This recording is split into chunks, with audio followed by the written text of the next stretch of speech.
In this video I'm going to show you how to apply some style to the content of the page. So I'm going to go into my HTML code and I'm going to make a little section on the page, or division, and I do that by putting the opening div tag and a closing div tag, and that makes a little section on the page that I can apply some style to. But I need to identify that section so that I can choose which section I apply the style to.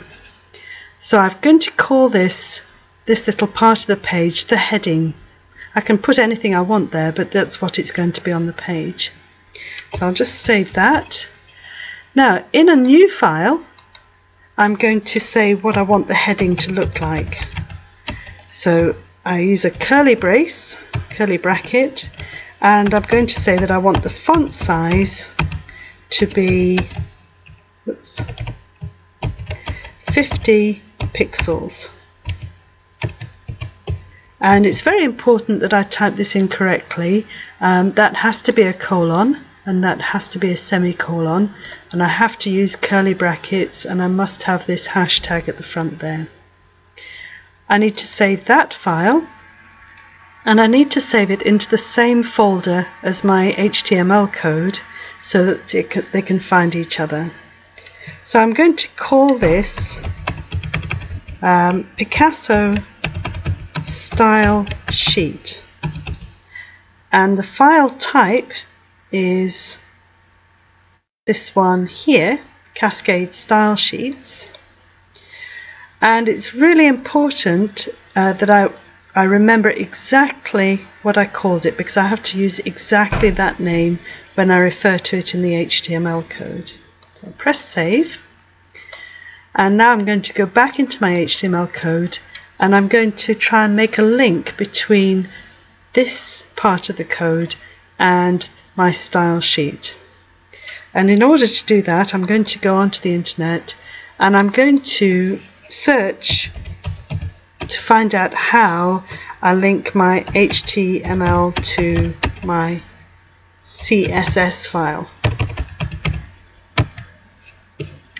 And what comes up is this page here, and W3 Schools has a lot of information about all sorts of languages that are to do with the internet, and this is what it's telling me to do. So on here, and I'll just zoom in a little bit so that you can see, I'm being given this line of code to make the link. It's saying it's a style sheet, and here's the file that is being used in this example. So I'm going to copy that line,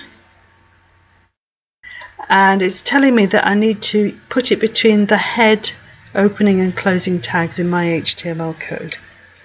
So I'll do Control-C to copy, or I can do it that way, and I'm going to go back into my HTML code, and if you remember, I have to be between the head tags, and I'm going to paste that in, Control-V. And the only other thing I need to do is to make sure that it's referencing the right file, because at the moment the file is theme.css, but in fact I called mine Picasso style sheet, and I have to type it exactly the same way, otherwise it won't find it. No spaces if I don't have any up here, and so on. So that has to be exactly the same. So let's save that. Make sure I've saved my style, and I'll go back onto, let's go back into my HTML code, and I'm going to run this in Firefox, and you'll see that the writing is now font size 50 pixels.